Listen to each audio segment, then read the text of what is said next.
Hello, I'm Lizelle Sambry and welcome back to my channel where I talk about all things writing, traditional publishing, and a little bit of reading. And today I'm going to be sharing with you step by step how I outline or plot novels using Plottr. So if you've never heard of Plottr, Plottr is a software. It is a paid program, though they do have a free trial. They have both yearly and lifetime memberships. I believe like the kind of like lowest tier yearly membership is $25 USD. I started with a yearly membership. I've recently switched to a lifetime membership because I really love the program and I don't see myself not using it to plot in the future. So I just went ahead and did the lifetime because after a certain amount of years of using Plottr, it's just cheaper to get the lifetime one. So I did that. I will have links in the description if you want to check out Plottr, go on the Plottr website. There is a free trial included. And I will note that if you use the link in the description, it is an affiliate link, so I would get a kickback, but this is not a sponsored video. I'm not sponsored by Plottr. These are my own honest opinions and always have been. And this is just like really a tutorial of how I use that program. It's just if you use that link and you want to like support me, if you decide to purchase Plottr, you can. Moving on from that, basically what I'm going to be doing in this video is I'm going to be doing a tutorial that is essentially similar to what I did with the Fold. I did a kind of whole presentation about layered plotting, whereas this is really more Plottr specific focus because it's a program I use and I find it's just like more helpful if people want to use Plottr to plot the way I do. Then I can show you exactly right in the program how I do everything step by step. And so that's what the purpose of this is. Again, this is just the way I plot and the way I use Plottr. You do not have to use it that way. You can kind of take or leave whatever works for you. You do not have to do it the exact way that I do it. And even though I am using Plottr, I'm really just wanting to take advantage of being able to plot in both the horizontal and vertical format. And so you can recreate what I'm doing in Plottr using something like Excel or using flowcharts. Kind of once you see me do it and go through the whole thing, you'll get a better idea of the flow of it. And so you can use other programs that you already have or programs that are free if you don't want to use Plottr. It's just because that's what I use, and so I figure it's best for me to just do an exact tutorial on that. And the last thing to talk about is in Plottr for this example, I've used a kind of fake story that I'm not planning to publish or anything or write, just so that you can have a really full example with like all the spoilers and everything. I will link down below. I have done a video like a full Save the Cat beat sheet for this exact story, which I will be using in this plotting structure. So if you're interested in that video, I will have that down below. I do also have two other videos talking about Plottr. I have a review and I have an updated review, which I will also link down below. But I mentioned the story to say that it is not a real story, and also to please not judge my writing on the quality of the story. Some people like the story from the Save the Cat video. Some people like the story. I don't really think it's a story it's not a story I would publish, which is why I'm using it for this example. So I just want to know that my published work is different from this story. And so I think that's everything we need to get started and get going.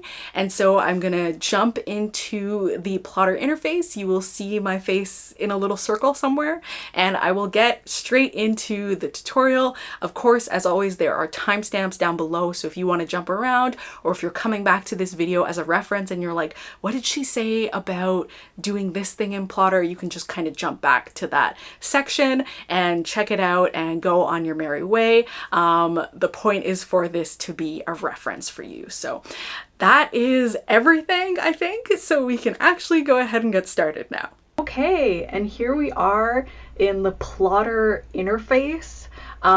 This is how I typically have my files set up. I have made some templates, which the link is down in the description, but I made some templates that basically look like this. So Plotter has a lot of different ways that you can set up your file, and I've set it up this way to have the Save the Cat beats on top here, because that's the story structure I use. I have the chapters underneath within the beats they're in, and then I have the scenes underneath that, so I can represent if there are chapters with multiple scenes. I have the ability to plan all the way down to the scene level, which is what I like. And so I usually start with story structure, and it includes both Save the Cat, so all the Save the Cat beats, and then also if I'm using a B story romance, I will often use the Gwen Hayes Romancing the Beats. And so the Gwen Hayes Romancing the Beats, this template is already included as part of Plotter. So I've just put it down here, and I've arranged it based on the percentages to kind of fit throughout. And I've done that the same with the templates.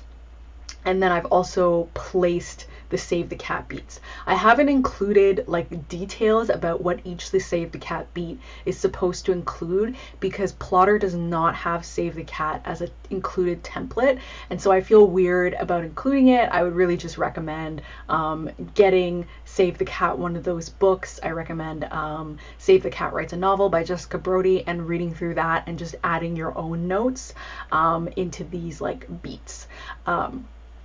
But this is kind of the setup, and if you're going to use the templates, make sure that over here where it has these like options, make sure that this is set to stacked. That's the way that you'll see it, the way that I have it on screen here.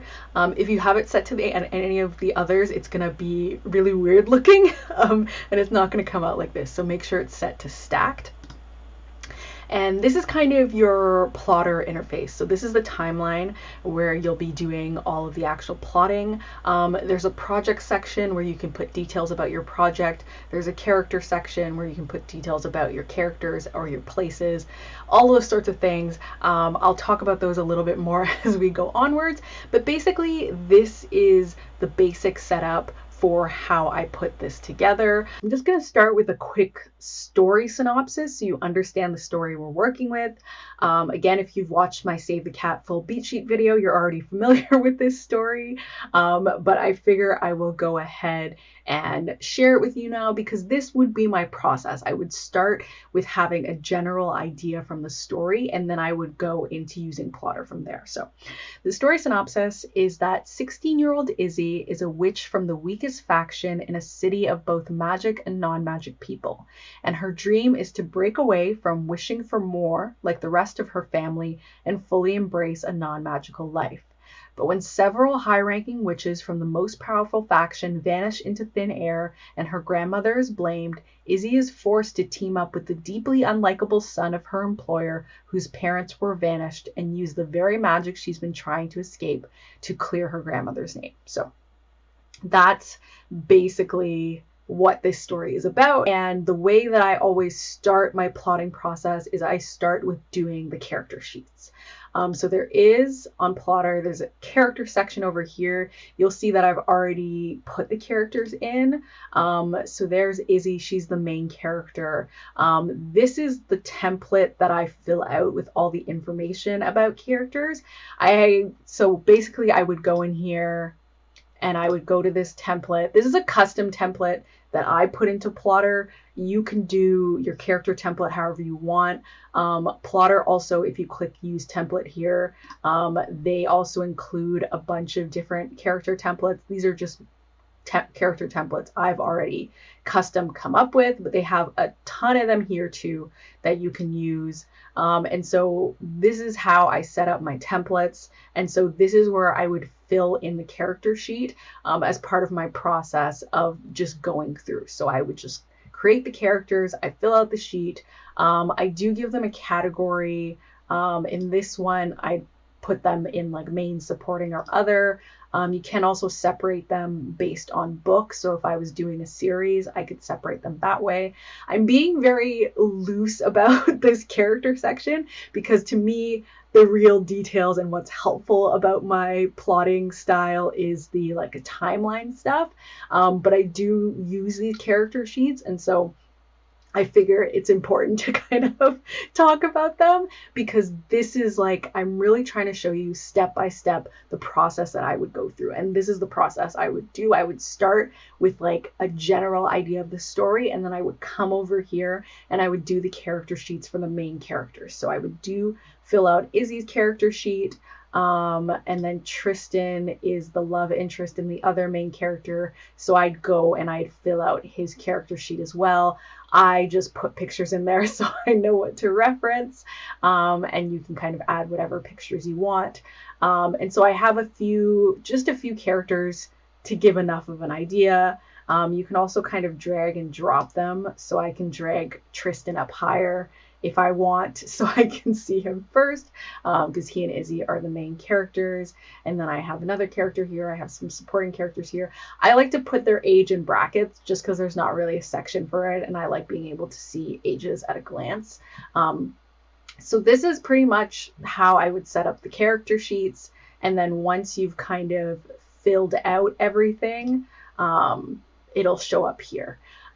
If you have gone to my Save the Cat full beat sheet video, which again I'll have linked down below, I have a file there where I have these character sheets fully filled out. I'll also put a link to that file in the description of this video. So if you're interested, you want to see like their full character sheets, you can go and look at it there. And so there's a character sheet for both Izzy and for Tristan. Here we are back at the timeline. Just as a note, if you need to rearrange things, so say you want chapter 6 to be under Break Into 2 instead of under Debate, what you would do is you click these 3 little dots under here. Let me move my face. You'd select Restructure Timeline. And then over here, you can see Break Into 2, and you would just drag chapter 6 and scene 6 underneath it. And then you click restructure, and then the whole timeline will restructure. Move myself back. Okay. So there we go. So that's how you can change that around if you need to, just so that you kind of have a better understanding of how this will all go together. So general notes about this plotting style. The reason I like to plot this way in these layers is because it lets me work on aspects of the story in different silos. And so I can focus on one aspect of the story and plan that out, or plan at least some of it out before moving on to other aspects of the story. And so for me, it like creates a more flexible workflow. And it also, by putting different sections of the story in silos, it also makes it easier for me to see how an aspect is spread out throughout a story. So say, for example, I'm planning out the arc of a character. I can see every moment that character is having all on one line. So if, for example, the character kind of starts disappearing in the last half of the narrative, then I can see, oh, why is their arc have such a wide gap here? And then I can go in and fill it. Things like that. It just allows me to have that focus and have that visibility. I also like that this is a more of like a visual format within the plotter interface, because I do think it's easier for my brain to be able to see all these things laid out in that way. So that is why I use this specific layered plotting style. And in this video, I'm really just going to show you kind of step by step how I would do this, but I'm not going to fill out the entire sheet because it would take me a very, very long time. It would kind of take forever. So I'm going to show you the process of how I would do this step by step. And then I'm going to show you like a semi-complete file so that you can have a better idea of how this would come together, like in the end. But again, I'm not going to do a full sheet just because like doing like a fully plotted out file takes me like 1 to 2 months. And I'm so glad you all are watching. I'm very happy to have you here. I do not love you that much. It's just, it would be so much work. So this is really just to give you a good idea of the step-by-step process, enough that you can take this and you can apply it to your own plotting. Let's begin with the Save the Cat story structure. So the way I have these templates set up, this is already kind of arranged in the way that it's supposed to be based on the percentages in the Save the Cat story structure. You can use whatever story structure you want, and you'll see that I've already filled these out. So going step by step, this would be my first step after doing the character sheets. So I have my concept, I do my character sheets, and then I would come and fill out this beat sheet, and I would fill that out all the way here. And so you can see that I've got a bunch of this in here. This entire beat sheet again is from that video of the Save the Cat full beat sheet that I did, and so all of this is already in there. And so if I was doing a romance, I would also add in this Romancing the Beat sheet by Gwen Hayes, and I would probably fill out some of this, but it really depends. Sometimes I'm doing a romance like subplot in a story, and I don't want to use this structure for whatever reason. I just want to do my own thing. But I put it in there because sometimes I do use it. And so just for you, if you want to do a romance subplot, a romance B story as part of this story structure, this is here for you. And so I've filled out some of this as well, not fully, because again, I'm not doing the full sheet, but these are kind of the first two steps I would do, is filling out these two things. And so once I have these fully filled out, they're all underneath the appropriate headings. For whatever reason, there is another scene in this chapter, and I'm just going to delete it. So you can just delete things just that easily, because for right now, I'm just doing one scene under every chapter. There we go. So now over here, you'll see that I have this main plot section. And so this is basically where I kind of start. The main plot, what I'm putting in here is what's going to happen in the chapter. So what's going to happen in the chapter, I will often, at the end of the process, I'll talk a bit more. I'll include dates, I'll include characters, places, that sort of thing. But this is just for the purposes of planning what is going to happen in each chapter. So the way I start is I will basically like transfer everything from the Save the Cat layer onto this main plot layer. So the opening image here is that Izzy and her faction of witches are attempting a group spell and they fail. So then right here, I'd say attempt, group, spell, and fail. Say something like that. And I would put that there. And that would be chapter 1. Now I already have a chapter planned, attempt, group, spell, and fail. Catalyst here is that a bunch of witches are vanished and her grandmother is blamed. So I'd write witches vanished, grandma blamed, because I know that's what's going to happen in that chapter. And then the debate, she has to make a decision about whether or not to team up with Tristan. So I'd probably write Tristan suggests team up. And then what I'd also probably do is I'd probably take everything that is in here and I would just copy it over to here. So I know exactly what's kind of going to be happening. And this will change because once I actually go to plan the chapter, I'm going to do something different. I just put this in here because eventually my goal is to move this Save the Cat layer all the way down to the bottom and to not be using it, because I really just have it here to help me plan those first initial chapters. So the break into 2, they decide to work together. So I can say, you know, Tristan and Izzy team up. Is them teaming up a chapter? Is that an explanation of a chapter? No, it's not. But these are just starting points, and this is really how I'll do this. It's just to give me some sort of jumping off point. And so, for example, at the midpoint, I know that they're going to sneak into a magical enforcement station. So that's more of a chapter idea. So sneak into magical enforcement area. Oops. No, wasn't trying to do that. There we go. And there it is. And so now it's easy for me to go in and put those sorts of chapters in based on what's happening here.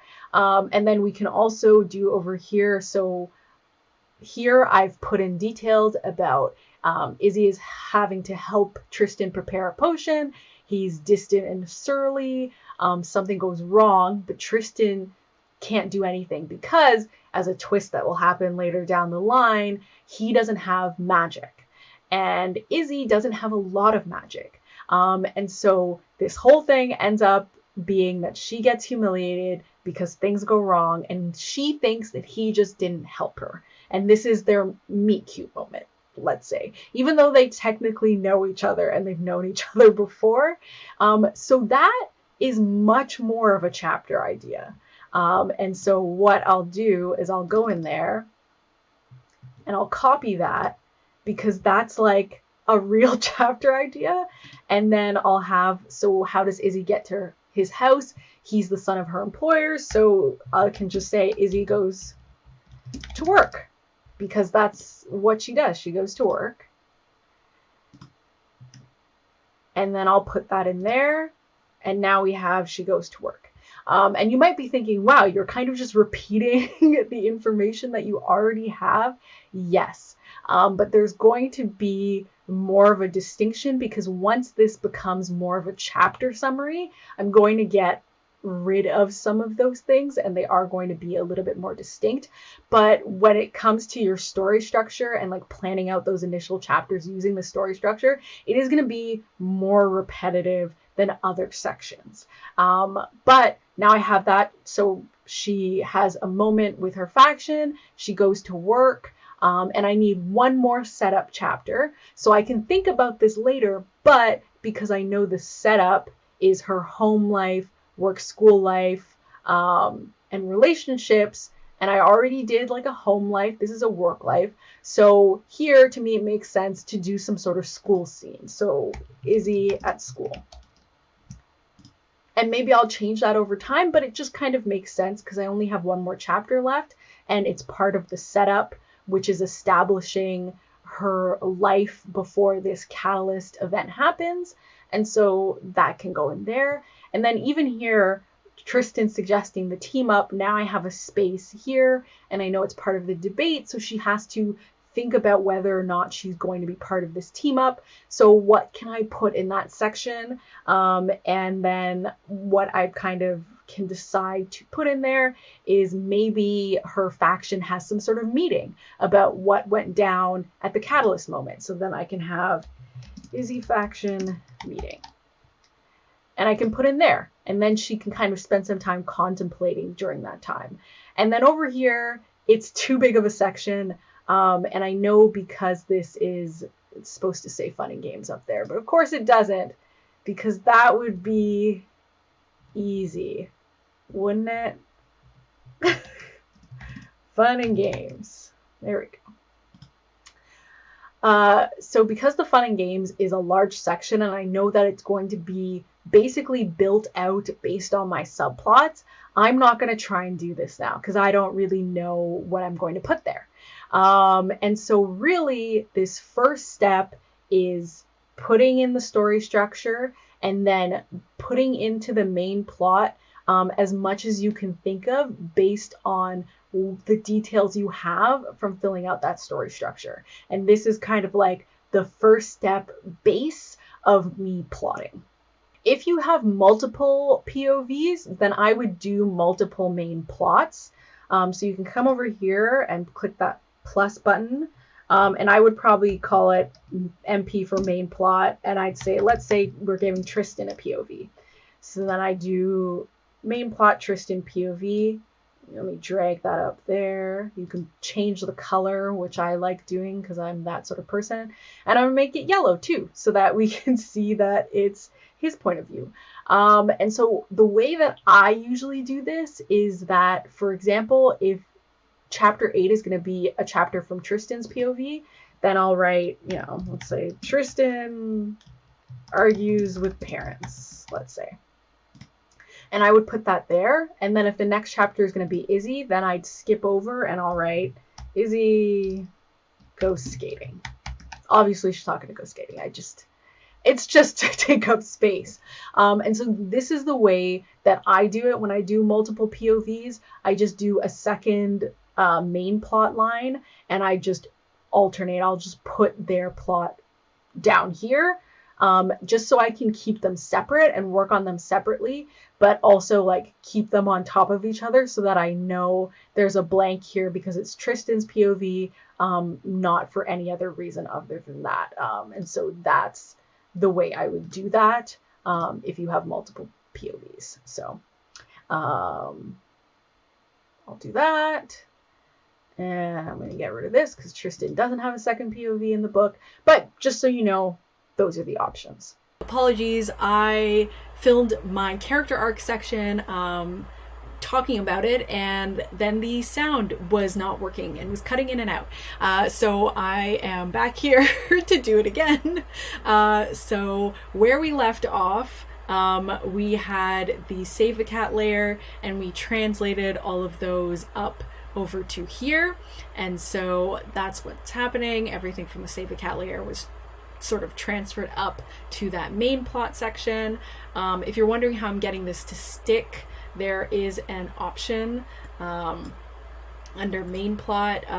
Here it is to pin it so that it follows. So that's what that is. And then you'll see I translated some things from the B story romance section up to the main plot, and some things I didn't, just because I know that like once I get my subplot chapters in, a lot of these romance things can kind of be worked into the already existing kind of plot structures. And so I'd rather kind of wait until I have that ready to do that. So what I did is I created character arc layers for each of the main characters, just to kind of start with.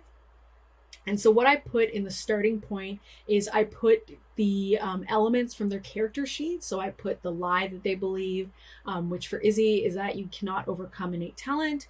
She wants to save her grandma, but she needs to understand that it's worth trying to achieve what you want, even if your lack of innate talent makes it difficult. And then Tristan, this is the moment when he appears in the narrative. So I put his starting point here.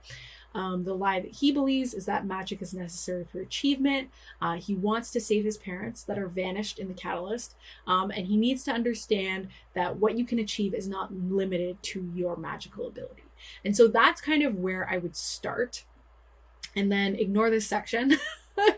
And where I would go next is I would go into the midpoint. So basically what happens at the midpoint is they sneak into this magical enforcement area, and they discover that Tristan's parents were working with someone to try and figure out how to steal magic. But they're about to get caught, and they need to use magic to escape. And Tristan, who does not actually have magic, this is a reveal that happens at the midpoint, he can't use any of his little tricks that he uses to get around not having magic to help them escape. And Izzy doesn't have enough belief in herself and her magic ability to escape. She's trying to make Tristan do it. And finally, he has to be like, I don't have magic. I can't do it. You have to do it. And she's not really able to, and they get caught. So this is kind of like her character arc about this section, because once she realizes that Tristan doesn't have magic, she's like, wow, and he's from like a higher faction than I am, and he's made it through this whole time. Like, I wouldn't have guessed that he didn't have magic. He's been very successful at hiding not having magic. And this challenges her belief about, lack of innate talent because he doesn't have any magic at all and he's achieved a lot of things. So that's why I put that there at the midpoint, because that's part of her arc. So now you see kind of the difference between the main plot and the character arcs. If you watched the presentation I did on layered plotting with the fold, you'll notice that this is different than what I was doing then. I've since kind of changed my process. So now I keep the character arcs separate from the main plot section. So the main plot section is really just about plot. So it just says what happens, which is that they sneak into this magical enforcement area and kind of everything that goes into that. And then this is about Izzy's arc. It's about her emotional response to what happens here. And the same with Tristan. So Tristan feels guilty about his parents, but he starts to kind of acknowledge his skills a little bit because Izzy is so shocked that he didn't have magic. And it becomes a sort of thing where he, in some ways, is acknowledging how far he's come and how much he's been able to achieve without any magic at all. So that is relevant to his arc, and so that's why I put that there. So then when I'm writing this chapter, I'll write, of course, what happens in the chapter, but I can make sure that I'm hitting on these emotional beats so that I'm also getting the character arc across. And then I have like an end of their character arc. This is just so I know where I'm going to go. I have a bit of a trajectory.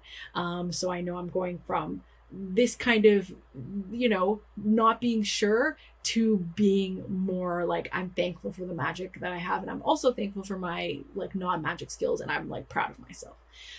So it's the same thing here. And so what I did is I put some little placeholder things of kind of ways that Izzy's lie that she believes about the world can be challenged. And that's kind of what I'll put. So I just kind of knock these in here. This one is more relevant because I know she has this faction meeting and that she's deciding to team up with Tristan. So here she like goes to the faction meeting, decides to team up with Tristan, and then this is like the emotional internal part of her arc. And so that's what that is. And these are just kind of random. So as I plan chapters, I will probably move these around. So I might decide, you know what, I have some chapter here and I'm going to move this over to that chapter. And I can do that at any time. So these are really just kind of placeholders and like ideas for what I want to happen. And I would do the same for Tristan. And I would also do character arc lines for other characters. And the way I choose these characters is I try and choose characters who are going to have either a transformation throughout the book, or they're a character where I need to kind of set up different things about them. And so I need to have a character arc line to make sure I can set up all these little things. So for example, Izzy's grandma is blamed for vanishing these witches. So I'd probably do a character arc line for her grandma, and over that, I might kind of add little emotional beat things to include in there. And so it's just kind of like, it gives me a little bit more time for that. Also, her parents turn out to be the real villains, and so I'd probably do character arcs for her parents so that I could create touch points so that you can kind of see like their emotional turmoil or whatever led up to them being the real villains of this story, and so that I know to pepper it throughout the narrative while I'm working, so that when you get to the end and there's a reveal, you can be like, oh yeah, that's why they were like this or like that, so that the reader can be involved in this whole kind of like unfolding of the mystery. And so I would only do these character arc lines in those cases, in which case a character is that prominent. I wouldn't do these for minor characters just because you're going to have so many of them. Like just these two take up a good amount of space, and like the more you add on, the more you have. So of course you can have as many layers as you want, but I just try and like create a balance. Now is time to move on to the subplot layer. So I'm not filling out the full sheet, but I also, even when I'm doing this kind of live, I might not necessarily fill out everything. Like I might have just done like a few touch points for each kind of character, and then move on to the next section. So you definitely do not have to complete one entire layer to move on to another layer. And in fact, it's incredibly rare that I do that. The only time I really actually do that is for the story structure, because I have to have the story structure to do everything else. But all the other layers, it's very, very flexible. So what I'm going to do next is I'm going to do the subplot layers. So I have 3 subplots here. So the first subplot, which is acquire family spell. So Izzy's faction specializes in kind of the magic that was involved in the vanishing, and that's kind of why her grandmother ends up being blamed. And so I'll put that as one subplot, is that they're trying to figure out if there's some sort of family spell that they can use to get them back. And so that's what I have there. I actually have these outlined in the fun and games section. Here we go. Yes. So they're searching through her family's records, seeing if they can find a spell to bring everyone back. The second subplot is to infiltrate the summer program. So the director of one of the magical summer programs that Tristan's parents helped run had a nasty falling out with them, giving him motive potentially to have vanished them. So if they can both find a way to get into the program, they can use the access to investigate him. And then the last mystery, which is the stealing magic mystery, which starts from the midpoint, because then we learned that Tristan's parents were dabbling in stealing magic. And so they're trying to figure out who the person they were working with and like where this research came from, because maybe that's the true culprit and that's why he vanished those people. So those are the 3 subplots. So I'll put here infiltrate summer program, and then I'll put this third subplot here, stealing magic mystery. Perfect. And I'll change the colors because these things matter to me. Should they? Perhaps not, but I'm kind of obsessed about making sure that I have nice colors. So that's what I like to do. And again, I want to move them up just because I'm actively working on it. So once you get to the point where you have like a lot of layers like this, what I usually do is I press this small button. And then what that does is the whole layout of the story, it shows you the whole layout, but smaller, so it's kind of easier to move things. And so I just want to move all these subplots up just because I'm currently working on them, and it's just easier than having to scroll down all the time, I find. So there we go. And then we'll do medium. Back to medium because I like seeing it in this orientation and this size. It does take a little bit to load, and the more stuff you have, it does tend to take a little bit longer. So I don't love switching between the views, but sometimes it happens. It's taking a weirdly long time actually now. It doesn't usually take this long. There it is. Alrighty. So now we're back, and we have the subplots right here. So this is kind of where I first block out the kind of timing for this. So the acquiring the family spell, I pretty much figure that's going to start here. So I'm going to start that kind of right away. The infiltrating of the summer program, I also kind of want to start pretty quickly, but not at the exact same place. So let's say I'll start it there. And then the stealing magic mystery, I know won't start until the midpoint. So I'll put the start there. Usually I try and make sure I'm ending kind of half of the subplots before the midpoint. And so this acquiring of the family spell, I kind of want to see if I can end that one kind of right before the midpoint happens, which means this infiltrate, I'll probably put to a little bit farther, maybe here. And then the Stealing Magic mystery, because I know it's going to be the reveal of her parents, it's kind of going to go basically to the end. So that's kind of the general breakdown of that. And even though, yeah. So that's kind of how I start with these subplots. I kind of try and do this rough plan of when it's going to start and when it's going to end, just so that I kind of know where I'm placing things. And it's kind of nice because visually you can see how things are set up. If you do the smaller view, it's like might be easier to see as well. So that is how I have that set up.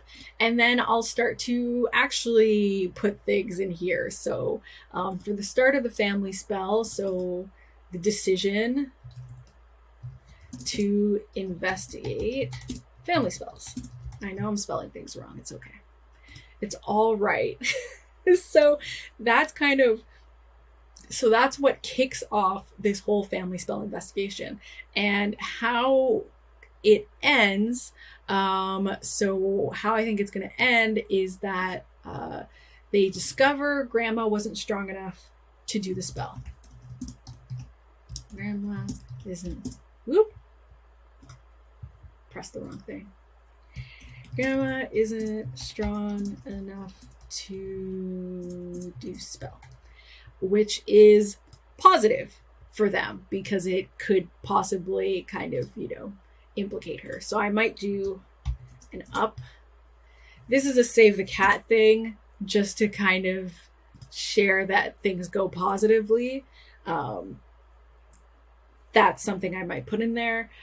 So that's what I know. And then I might kind of brainstorm things they can do to get to this point. So what can they do to acquire the family still? So maybe they read old family diaries. That's something they can do.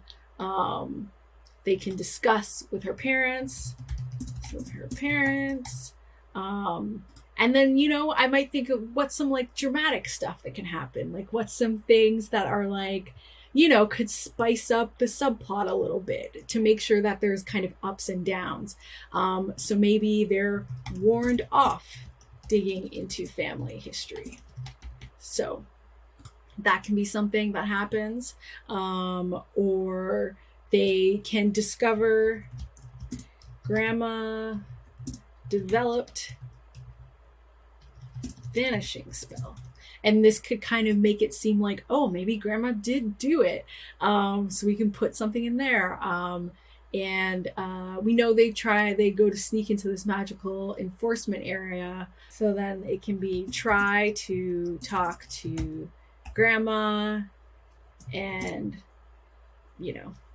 something happens and get to talk to her. Maybe if I still want this to be something positive that goes, upward at the end. So then I can, they succeed in talking to her, maybe, but they need more evidence. That can work. And so once I have more details like that, I might go in here and say they succeed in talking to her, but they need additional evidence. Something like that. So then I can add some more details into that one. And this is, again, not specific to the chapter. It's just to kind of give ideas of what can happen.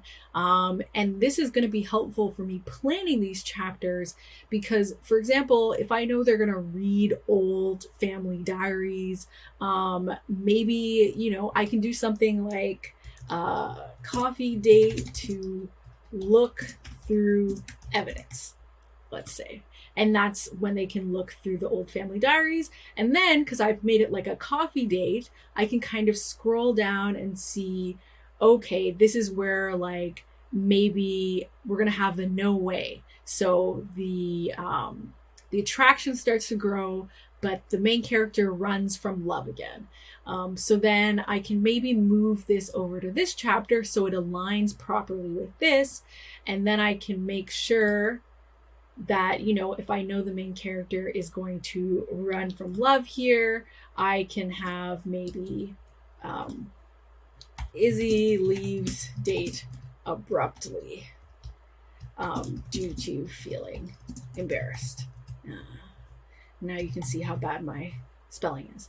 So let's say that. So that's something that can happen here. And now I know there's going to be a coffee date where that can happen. And then they're going to read Old Family Diaries. They're going to do that. I'm going to move that over to here. And so now I'm doing something with the subplot that is part of the fun and games. So they're looking through evidence, but I'm also getting to hit on that romance. And you'll see how I kind of like jumped around through the layers. That's exactly what I do when I'm planning these. So even though like I set out to plan the subplot, and the purpose of me kind of the layer I'm focusing on right now is the subplot, I'm still jumping around to see what else I can kind of get through to. And so we can see that underneath here, Tristan is impressive with magic and Izzy is jealous. So I could make that happen during the coffee date, and maybe that can be part of the reason that she abruptly leaves the date.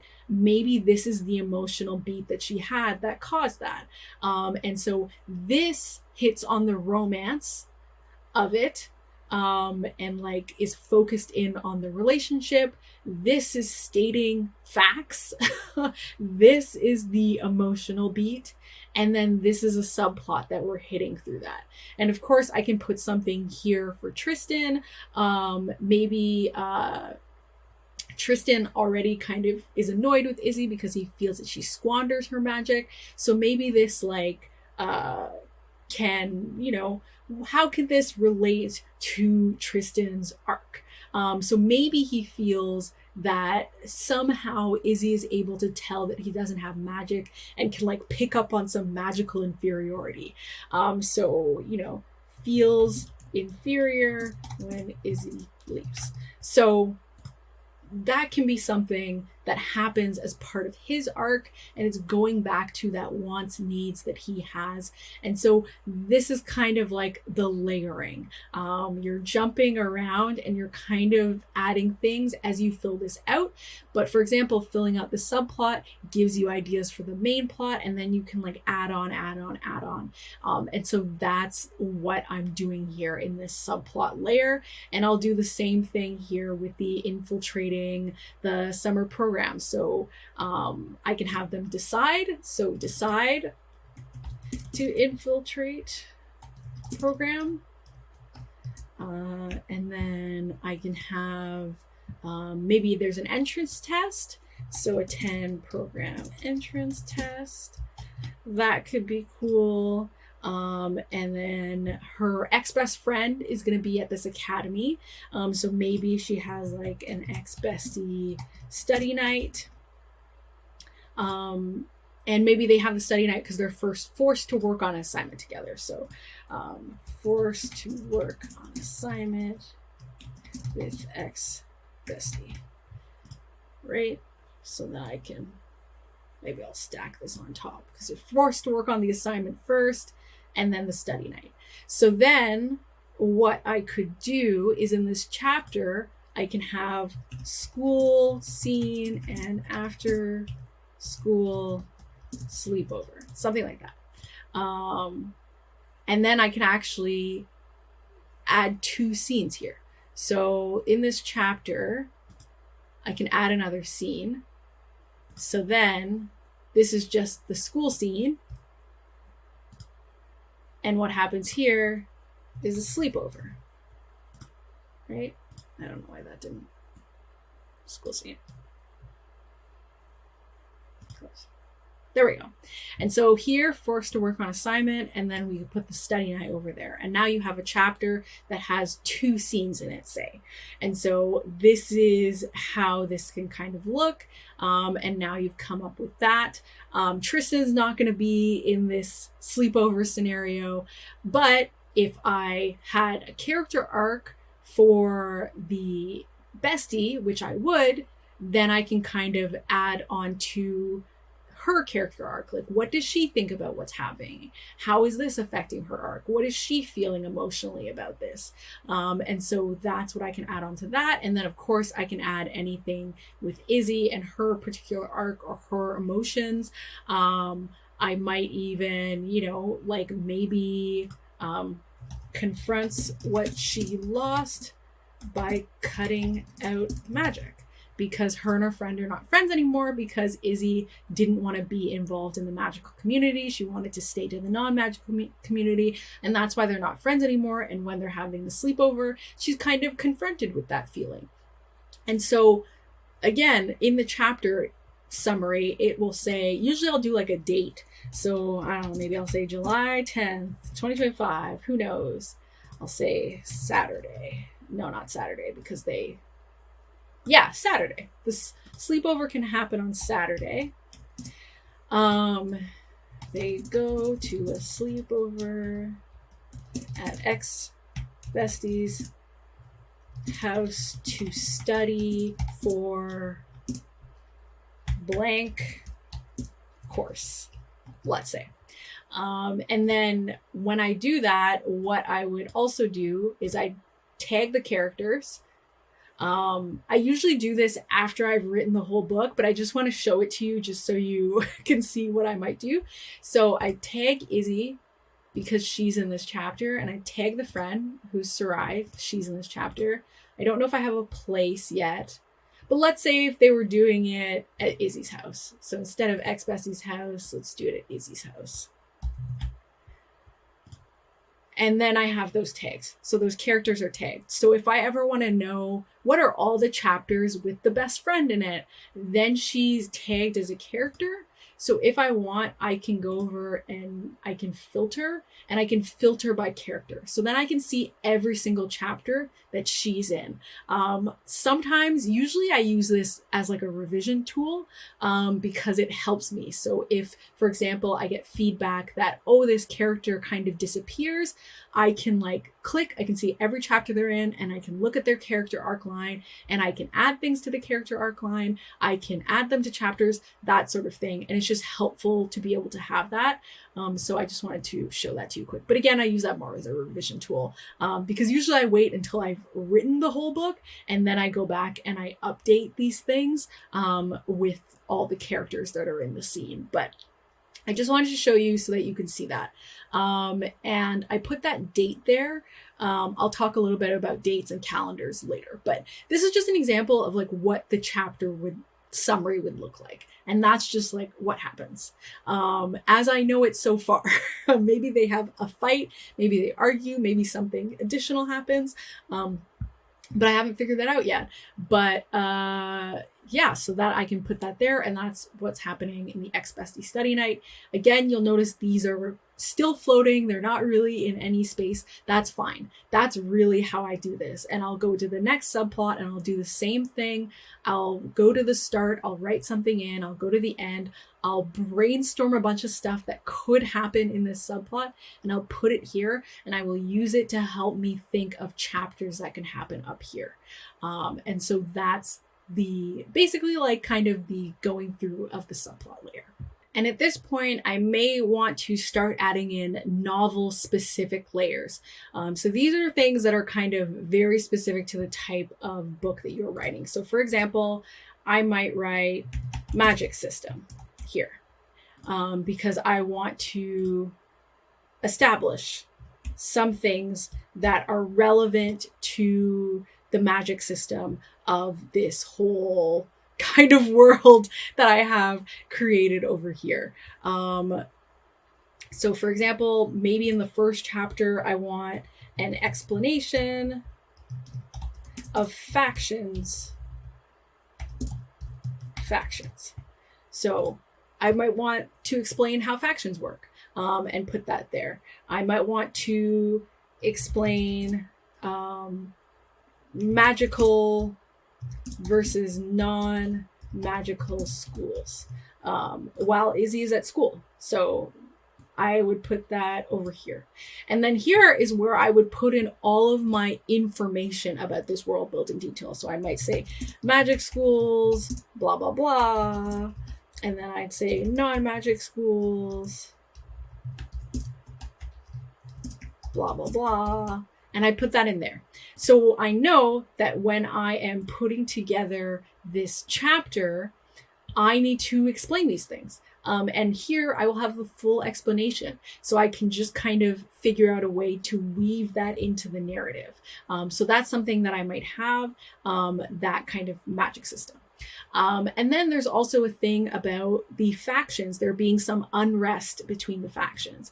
And I want to make sure that I can address that in the book, and then I'm making sure to keep that up the whole time, so that you understand when we come to the end and her parents are revealed as the real villains trying to steal magic from everyone, you understand that there's been kind of like this faction unrest building, and they just kind of like decided to act upon it. So that's what you have. So I might have people in Izzy faction seem depressed, and this works out because this is the first chapter where they attempt to do a group spell and they fail. So I mean, that could be that could make them sad. Factions upset about seating arrangements. So I create this because I know that when they vanish, I think I'm going to do like a ball type thing or like a fancy event, and they're going to be seated differently. And so in that case, I can go into this chapter and I can say, attending the magical ball event where Izzy, maybe she has to work serving tables. Her faction are seated at tables far in the back. And let's say the event is to celebrate, I don't know, the reveal of magic. Let's say, I don't know what it's going to be. But anyway, and then, you know, there will be a date here at some point. Date. I don't have it now, though. Oh my gosh. There we go.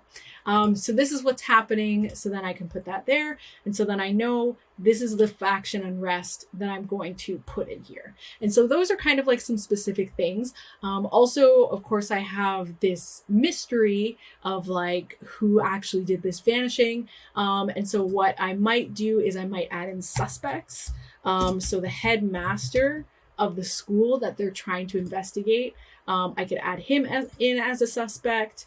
And then I can do some stuff with him. I can add Grandma in as a suspect.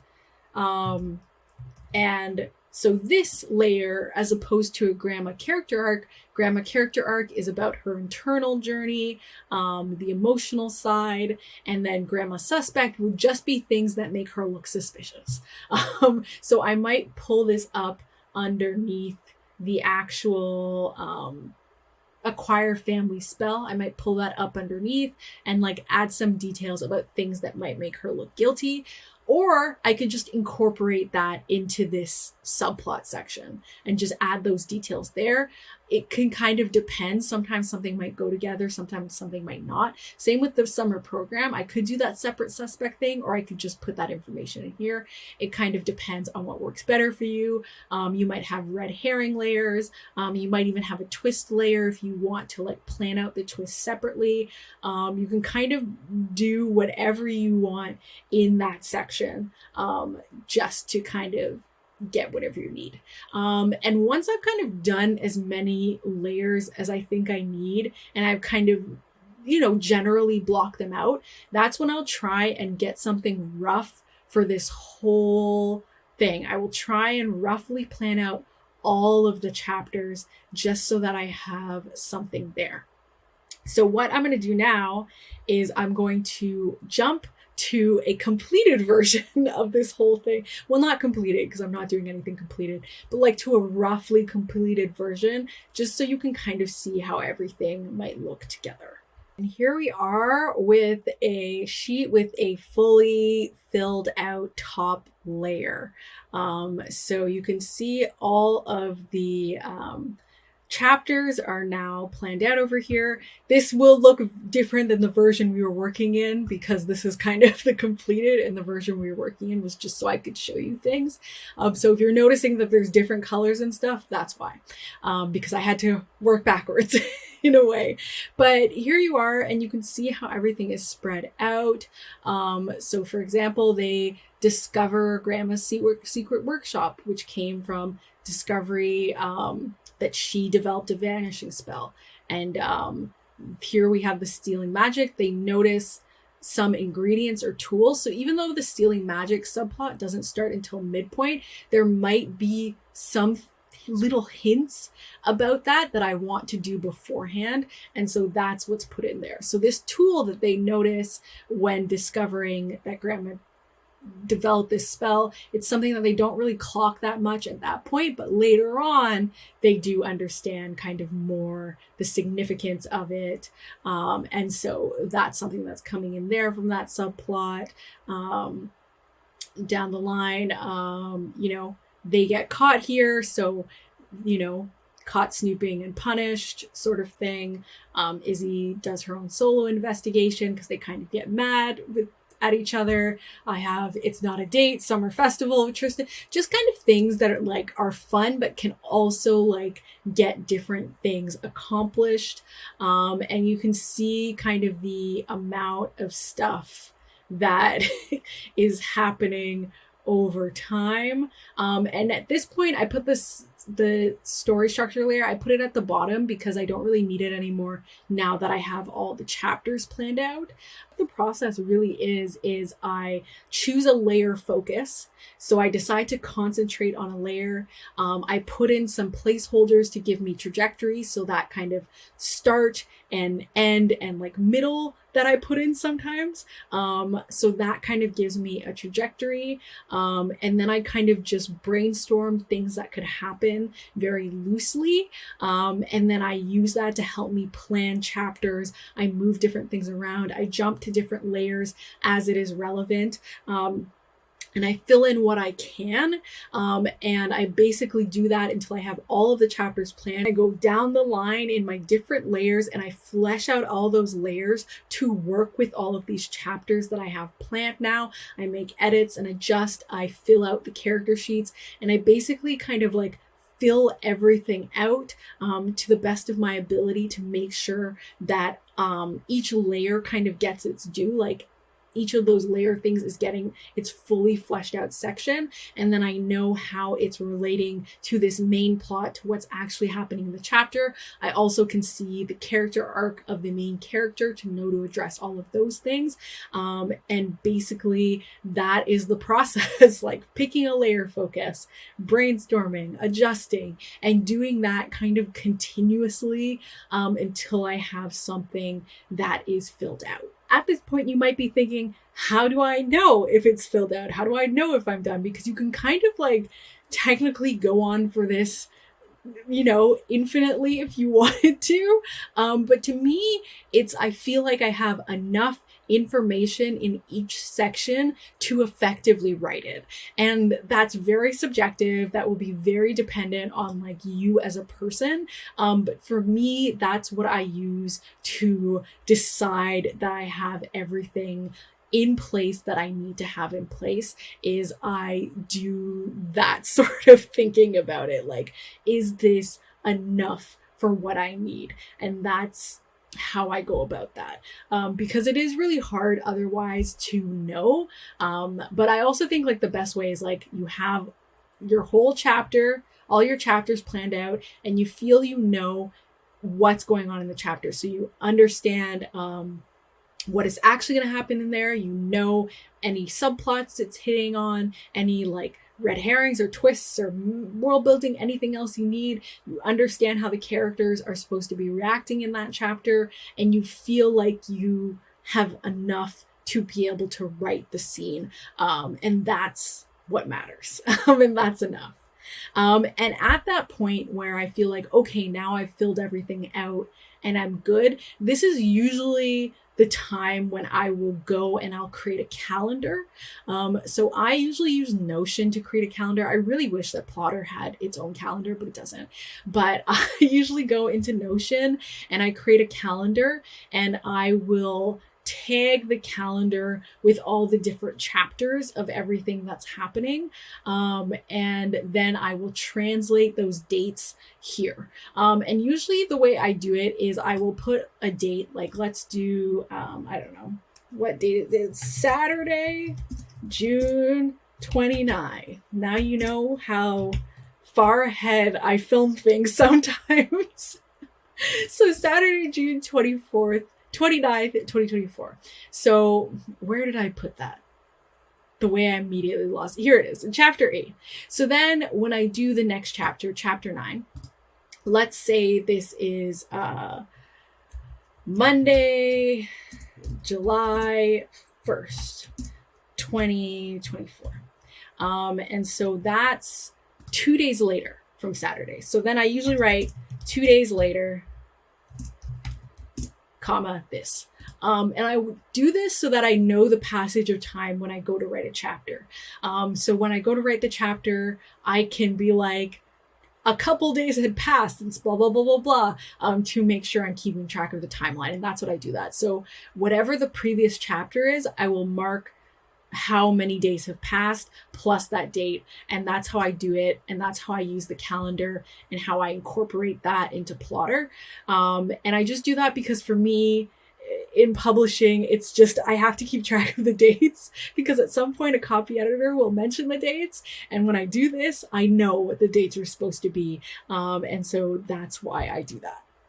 Something I might also do at this point is I might use the tagging features to tag what are called TRDs. I learned this from a book. I believe it was called Writing Suspense.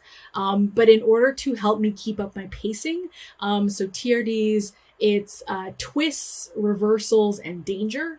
And the idea being that you have one of these every kind of 3 to 4 chapters, so that you know that you're keeping up a good pacing.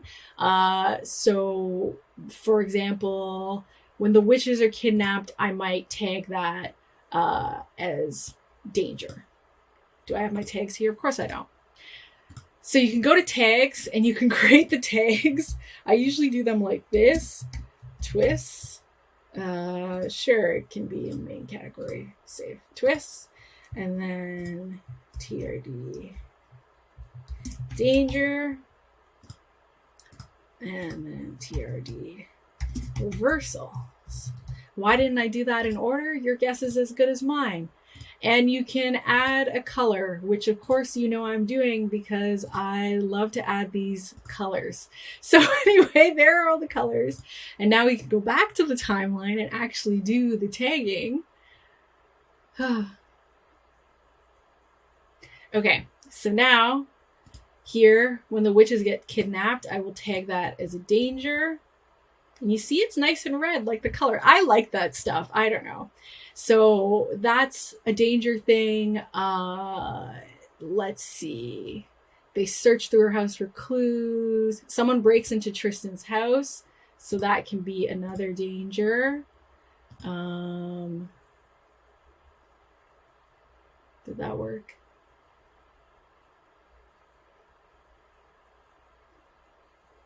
It's going slow now. Hello? Yes, it did work. Okay. So they break into his house.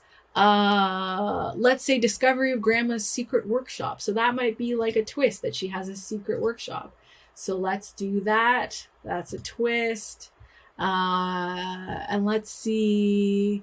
They almost get caught by the director sneaking around. So that's, I would also say, a danger. And then what I can do is you can filter.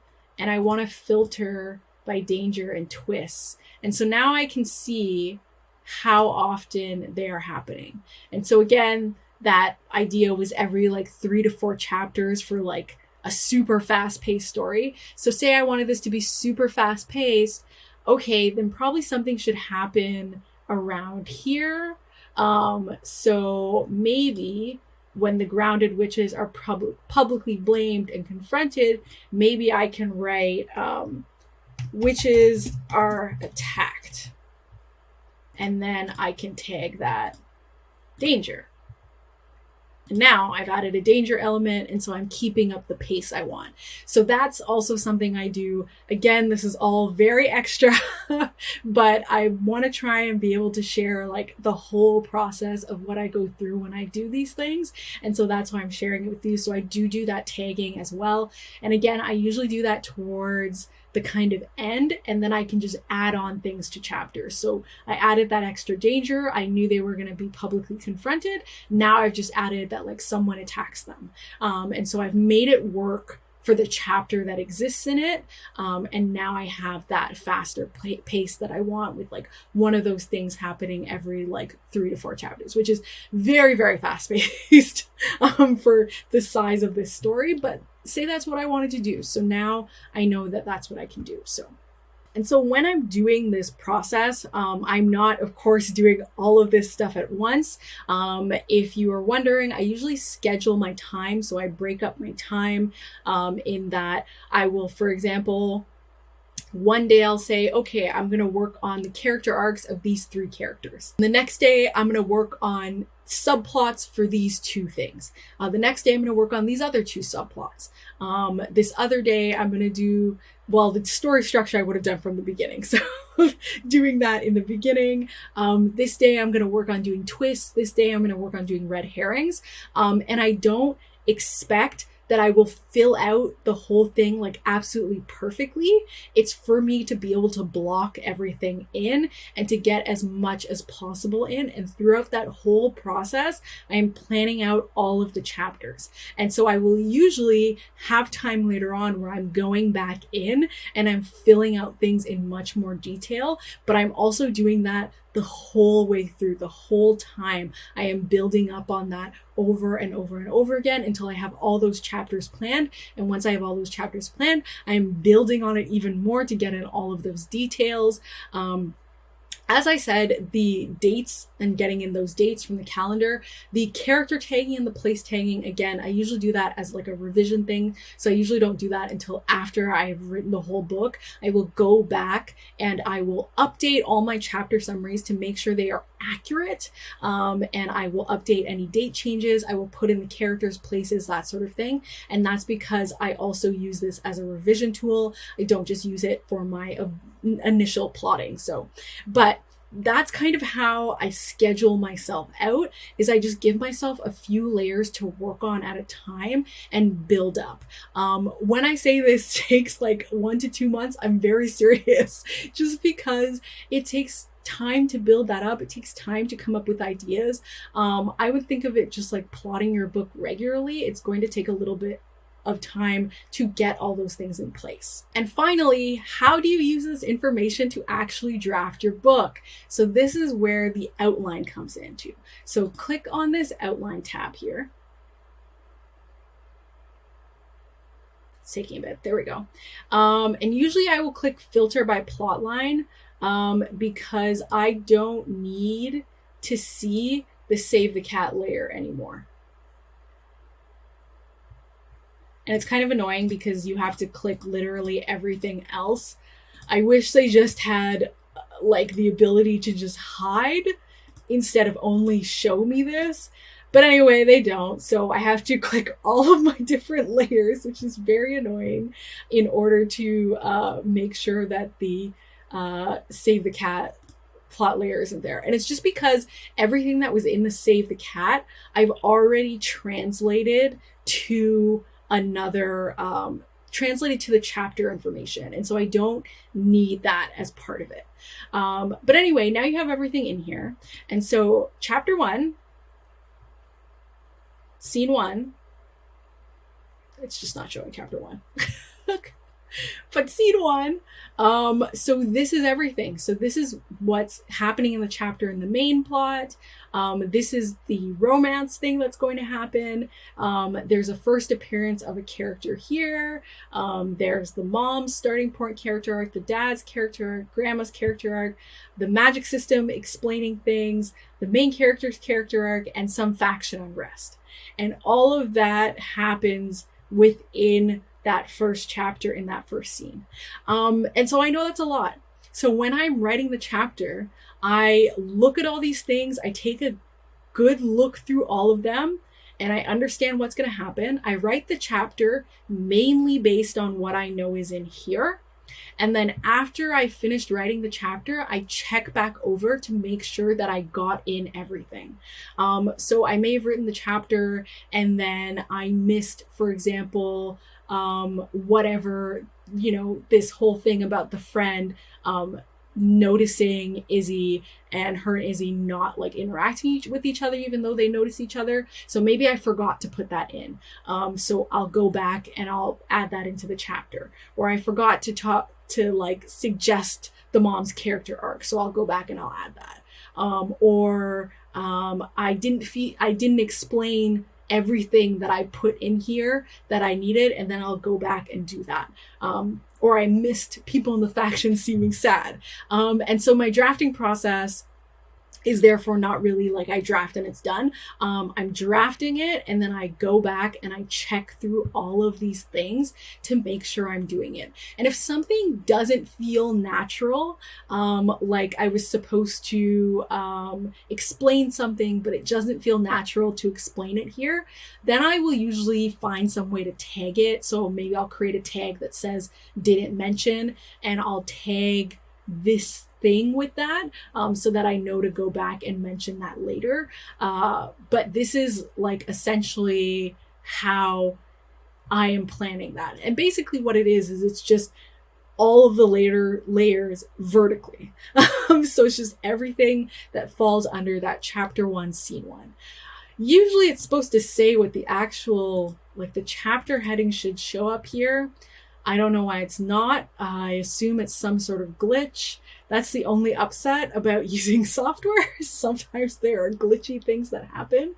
But because it has this whole thing here, I know that scene 2 is part of chapter 2, so it's fine. I can just use it. But it is kind of an annoying glitch that I assume is happening because I'm using that stacked sort of timeline structure, and it is like a newer structure, so I assume that's why it's not really working. But this is how I would draft, and you're supposed to be able to click and go to something. It's only working for scenes because the chapters aren't showing up, but you can click on it. So in this scene, someone breaks into Tristan's house, and we know that Izzy's supposed to discuss family spells with her parents as part of the acquiring family spell section. Obviously, I would usually have more information in here, but I don't. And so that is what I would have in here, and that's what I put in the chapter. I'm just using one of these because they have less information than the original ones. So she helps her parents search for new jobs.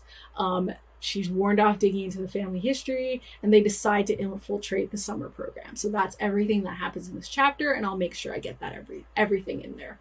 So that is how I use this information, how I use Plottr to actually draft the story. And so when I draft, I pull up that outline view and I just do that whole thing. And as you can see, so these are all the horizontal layers.